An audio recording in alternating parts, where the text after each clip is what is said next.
Hi, welcome to Talking Tech, the Inside View, where I, Caroline Hill, chat with legal tech leaders and get their scope on the key issues shaping the legal tech industry.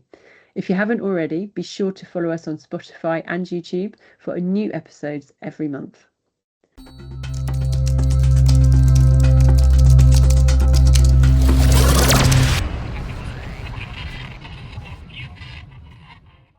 Hi, welcome to the Inside View with Legal IT Insider. I'm your host, Caroline Hill, and today we're going to be talking about vibe coding, where users generate applications by describing their vision in natural language to large language models rather than writing code manually. And here to help me unpick this fascinating topic that we're going to be talking about a lot this year is Hélder Santos, Head of Legal Tech and Innovation at Bird & Bird, which is using vibe coding to help give the creative reins to its people. Hi, Hélder. Hi, nice to be here. Thank you for welcoming and share what we are doing and how we are planning to do things in a very fast-moving world. It's a bit too fast, to be fair. It's it's fast for all of us. I can't believe the year has already started to sort of tumble along. Yeah, it's great to have you on the show. When I did my predictions and forecasts for 25, 26, vibe coding came up for 26. So it's really great to have you, very timely at the beginning of the year still, to have you talking about what you're doing. Can I just ask, so vibe coding, for anyone who perhaps doesn't know and is interested, it was coined by AI researcher and former OpenAI/Tesla leader Andrej Karpathy in early February 2025. Does it have different meanings to different people? What does it mean at Bird & Bird? What are you doing with vibe coding? I think in our side is a bit more focusing on the creativity and rapid prototyping, and I think that is how we see it. Okay, we can say it's AI assisted software to using LLMs, but in the end of the day is giving a better way for people to be creative, a better way to prototype and understand if that is the right way. And it makes development faster, more accessible, but also comes with a trade-off. That is, we are an organization, we are a law firm, we have strong commitments on security, compliance, and how to balance this world. But for us is opening a door of innovation, prototyping, and try to bend a bit what we do, and in a very controlled way, let's say, like that. Yeah. So you were one of the first to work with Legora. You helped them to build them up from a small startup really to become a global tool. And I know this is now part of your story. Vibe coding is almost part of the next part of the story of helping to build on that platform. And I know you're working with Betty Blocks as well. We're not going to be just vendor focused, but obviously it's completely relevant to what we're talking Yes. about. Can you talk about that story, like the work that you're doing in a practical way and sort of how it's sort of evolving your tech story or the tech story from your perspective? Well, our journey with Lagora, I think, is public, but what we got lots of learnings, and one of the learnings was we really enjoy to be part of the creative process, because when you are so early with a startup, and still a startup, but a big company right now with Legora, you are able to understand the interactions, the feedback loops, how you bring the lawyers to unpack some of the ideas to software or delivery, and then we enter in things having add-ons, then we move to workflows. Now everyone is talking with agents. Even this week, autonomous agents and social networks is the topic. And that even open more the ability or the creativity from people, how to do things. And they understand, okay, things are moving very, very fast.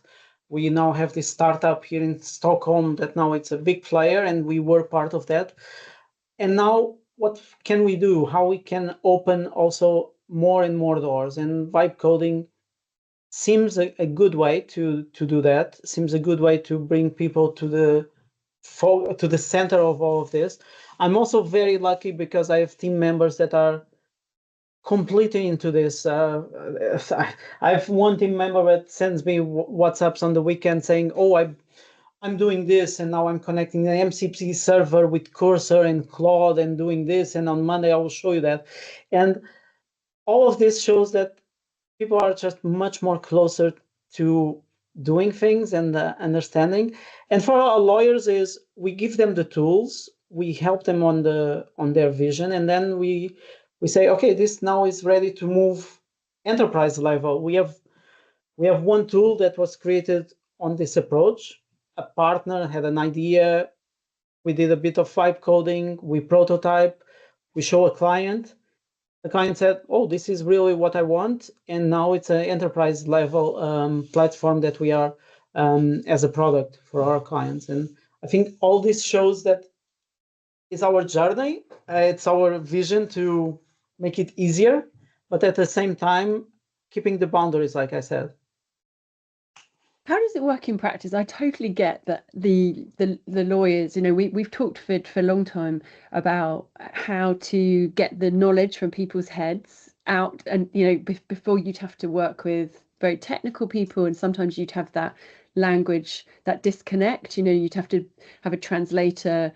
This effect in effect can help you take away, and get the knowledge from people's heads, and they sort of really give it power, which I think is fantastic. It just in practice, what does that look like from a day-to-day basis? I mean, for people that haven't worked in this way, how are you actually practically enabling this to happen? Is it any lawyer across the firm? Are they able to just start to, I suppose we're going to come on to governance, but let's just talk before that. How are you facilitating it to start with? Well, I think the most relevant is people are talking and sharing experience. Even last week we did one of my team members did a vibe coding session for other people where he showed how I do this, how I do that. 2 hours later, I got a message from another team member saying, "Oh, this is really good. I already vibe code something to help me manage my own agenda." We are enabling these conversations. We are enabling how individual A did something, then individual B can think about it. And then we bring the tools. We refer Betty blog, so we have also our own AI playground. We have some models. We keep this open to everyone, and of course, it's not everyone that is picking up. Maybe the most techie ones, maybe the most curious ones, maybe someone that has some free time at home, maybe don't have kids yet or whatever. And that is how we are doing, and we are not forcing anyone to go to that route, but we are also not blocking, but we are being very open. This is what you can do until a certain limit. And that limit is when this needs to be client-facing, client data, and it's no longer experimentation. And then we run in our project boards and our traditional IT. But even that brings us speed. But it's very difficult also sometimes to explain that we need to balance between speed and quality, long-term maintenance, or is only suitable for that initial development stage. And that is the thing. One of my own concerns is, are we creating a complete minefield of different applications for end point usage or to solve a problem? And people are becoming a bit even more narrow in their technology approach. But again, it's a new world. Maybe maybe in 2 months will be a bit different. I suppose what it does do, you said you referenced the new world. We'd find ourselves, whether we like it or not, in this new world, to be honest with you, and you have to kind of get with the times for law firms and everybody. And I suppose what it does do is it creates, users are going to see what's happening out in the world. They're going to want to do they're going to want to start using new technology, especially the younger lawyers. And I suppose what you're doing to a certain extent, we can come back to the perhaps the overlap or the point solutions, but it gives them a kind of shared stage. And does it help sort of create an almost cooperative type environment? I think so, because people are sharing. There are some public resources or websites that are popping up where people go there and share their own projects. I think it's building a community around this. If it will be more than a community, I really don't know. But right now, and we see on social media, a lawyer in Hong Kong or a lawyer in London or a founder or a product leader just bringing their, I built this to solve this problem, let's bring to the community. Some of them are just ideas, some of them are just, to be fair, going nowhere. But this sense of sharing, I think it's very, very good. And on the other hand, is this also pushes us as an organization to move fast, to give the tools, because people don't want to be in a place where say, oh, you cannot use this or you cannot use that, because then people will buy their own laptop, their own subscriptions. And it's a term that I don't like, but we have a bit of shadow IT, right? And but it's also very difficult to explain to everyone that don't do this because you can put some problems into yourself, into the firm. This training of how to use this approach is also very difficult, but we are getting there. we are I trying. guess like anything, it's about having, the governance and explaining time and time again, and the training, and this is no different. I'm sure you have had. I'm sure there's lots of activity that we won't come to light, but you have had some successes. Talk me through. You had your ESG, so your AI. green claims AI scanner. Just talk us through that quickly. Basically, is we had the need of helping a client in understanding their ESG claims, and with some talks with the partners or in understanding what the client wanted, we were vibe coding a way to be fair, to scrape some websites, in this case of the client, with the authorization of the client, where we found the claims, ESG claims, and then we generated outputs that our lawyers could review and advise the client on changing the claim or aligning the claim with some European directives. That is the use case. The interesting thing here is how we build this, what we need to build, how complex it is. And one of our team members said, "Oh, let's just vibe code this and do lots of interactions." And while it's not technically difficult to do, it's lots of interactions, lots of refining, and that is the use case. And now we are expanding to more clients. We are expanding to other areas, not only ESG. It's complicated. Maybe people will say it's not. Suits the client need, suits a legal problem, and we are doing this at scale, or trying to move at scale. And I think this shows how sometimes you don't need the big idea, you just need to look at the process and see how technology helps. Because people were scanning websites, people were looking at Excel files or whatever, and doing reviews, and this was a way to improve. Yeah. Does it open up? So, you've got all sorts of people in the firm with this huge amount of knowledge. And I think that one of the things about vibe coding is that it enables non-traditional builders to come to the table. Is that the case? Are you seeing that?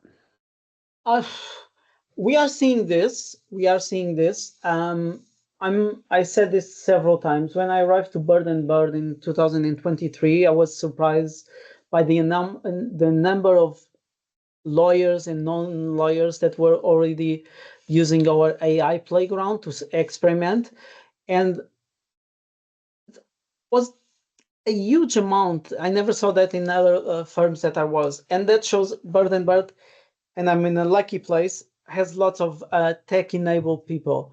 And even the ones that are not so tech-enabled, because they exist, they are open to the teams to explore, and they give the space and room for people to test. And that is quite interesting.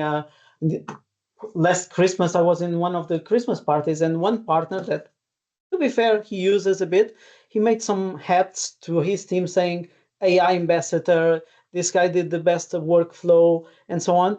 And then people are willing to use, people are testing.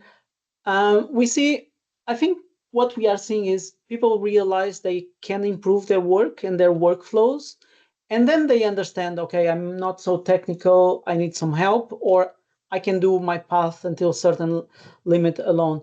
And I think that is the liberation of the creativity. People feel confident to test. And on the other hand is, it's much easier for you to explain what you want to a machine that sometimes to 5 or 6 people that already have a predefined idea how to build. And I think that is also very helpful. How do you, we've all got, I love the enthusiasm and I love the engagement. How from a practical time perspective, some of these ideas will be great. It'll be your ESG AI scanner. So some of them will be not going to, they'll have flaws, they're not going to go anywhere.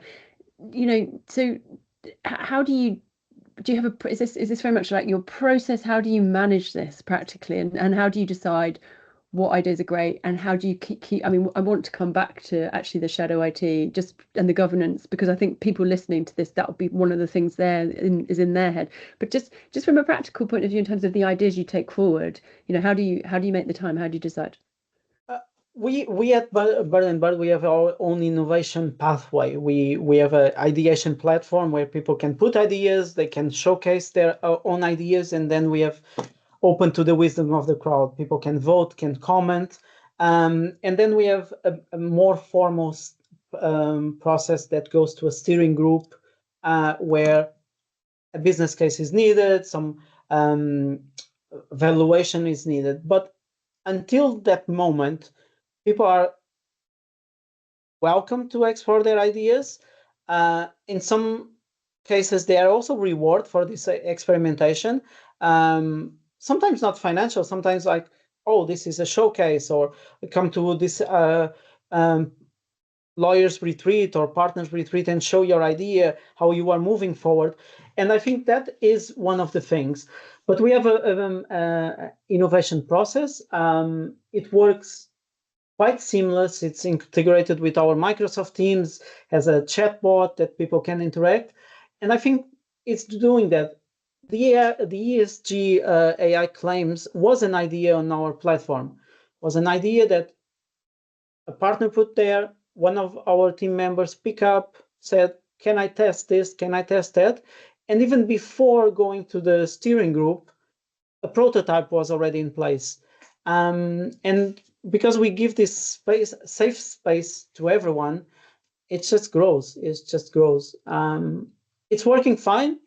Maybe it will change, but until now, it's working quite okay.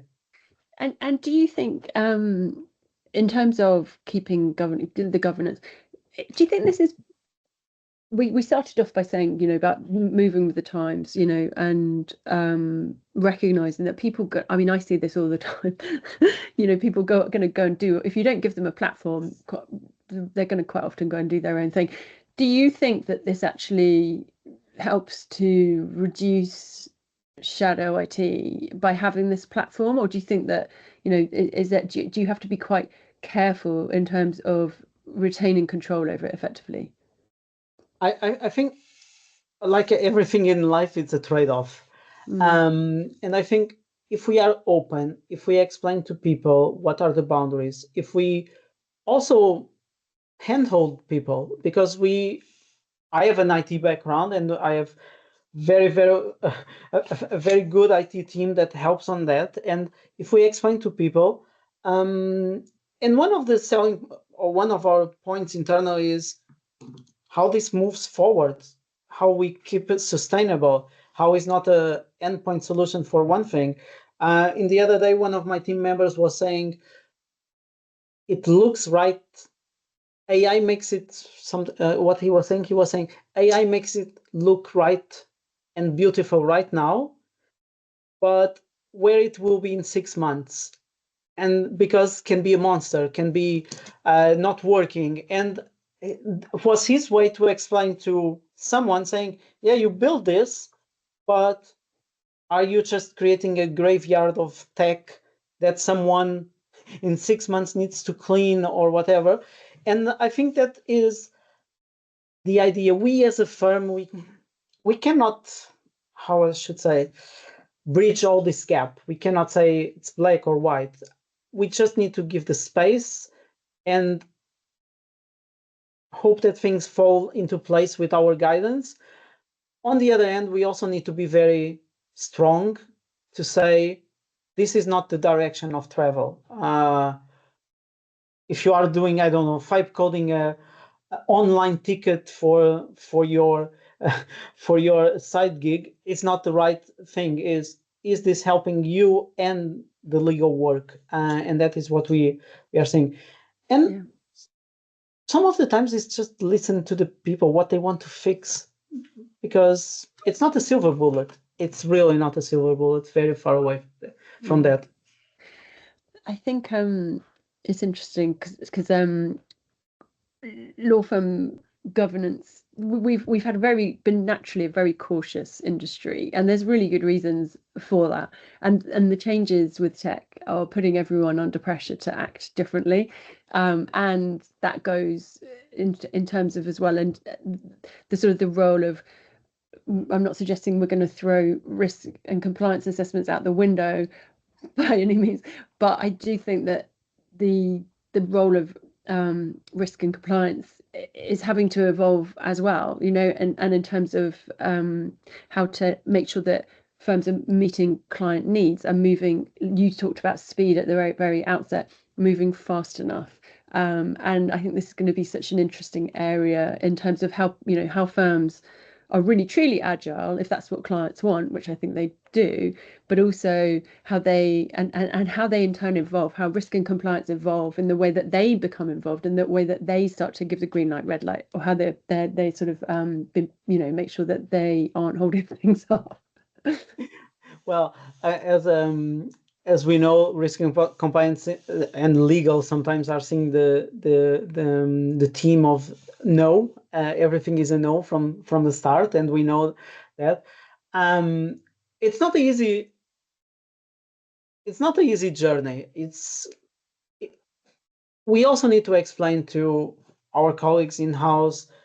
This is the approach. What we can do.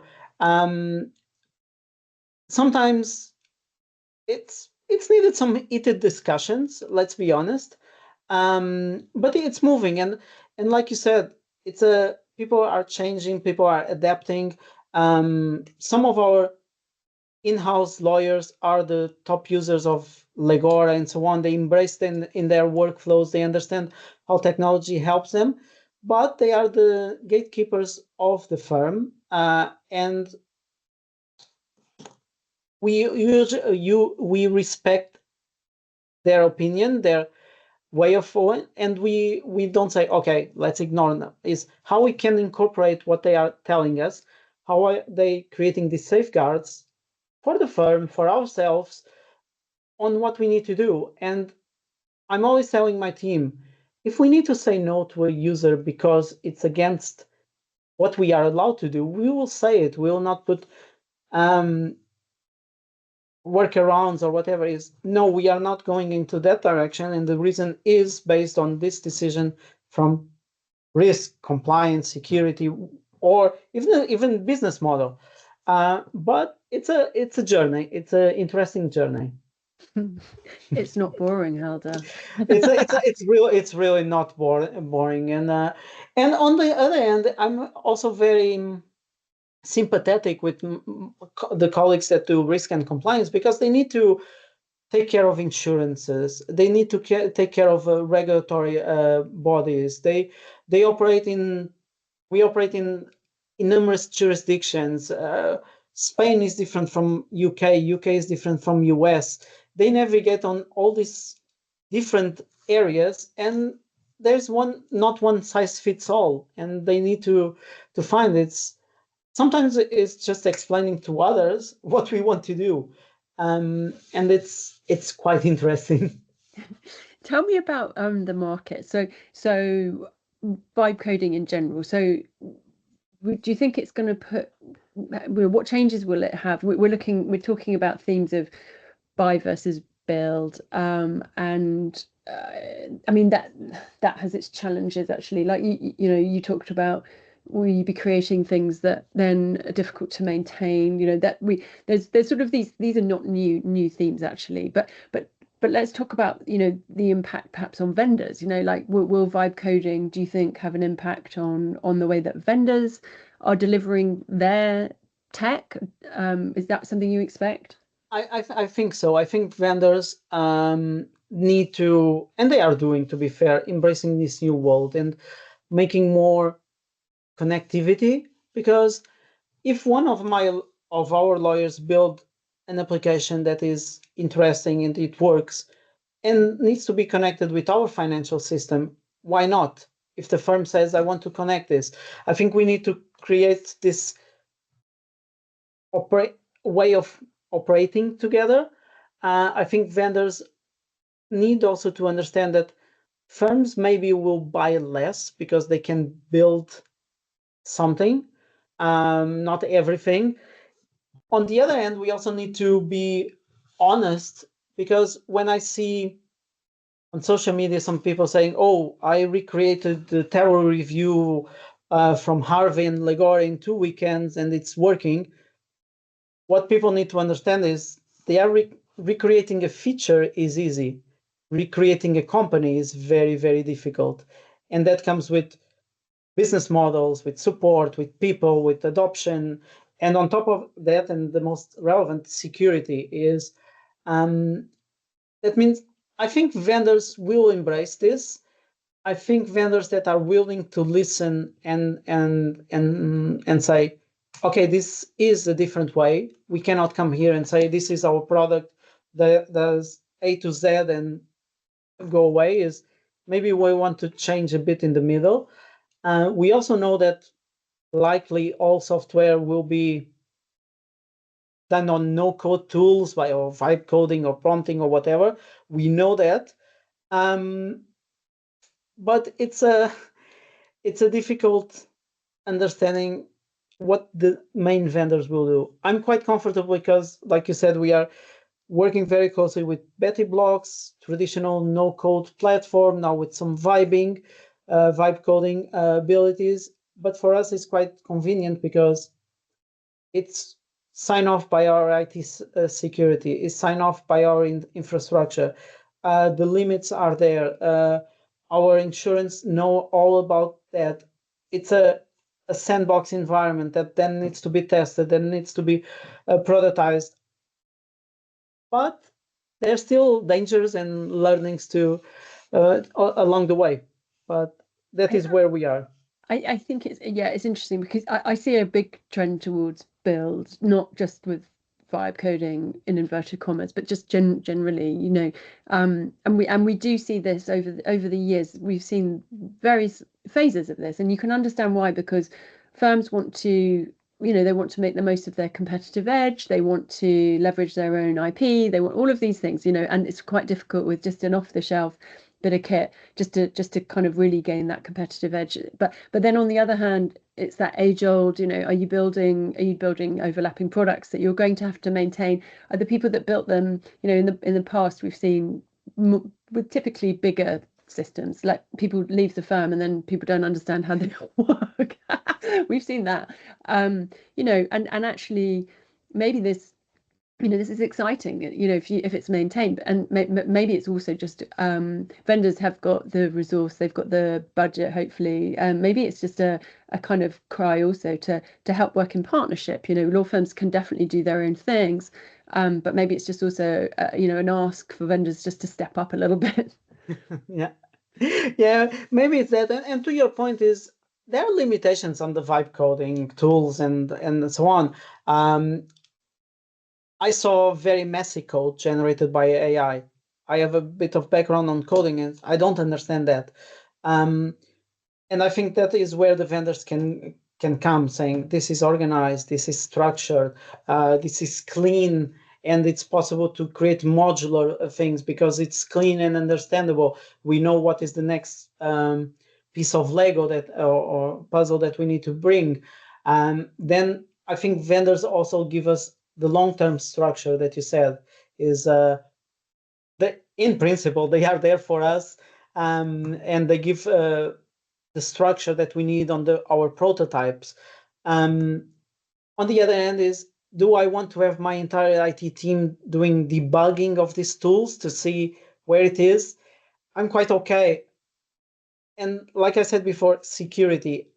I prefer to outsource the security of these products to a company that has a very close contract and lots of clauses that goes against them to do that. And I think some of these things that we are seeing on vibe coding is just workflow improvement.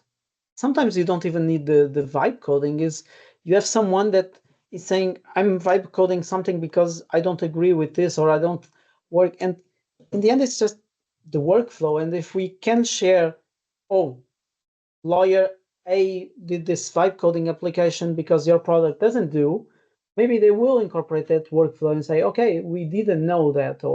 And I think to your previous point, is collaboration will be a key on this. Yeah. And I think people will need to talk even more. Well, here's to talking more. I think we've come to time, but I can't wait to. I like your sort of openness, and I appreciate your openness and this kind of culture of discovery and learning and sharing, actually. So I really appreciate your time, and hopefully we can catch up and share some more learnings when you're a bit further down the journey or further down the road. But for the time being, Hélder, that's been fascinating. Thanks so much for making the time.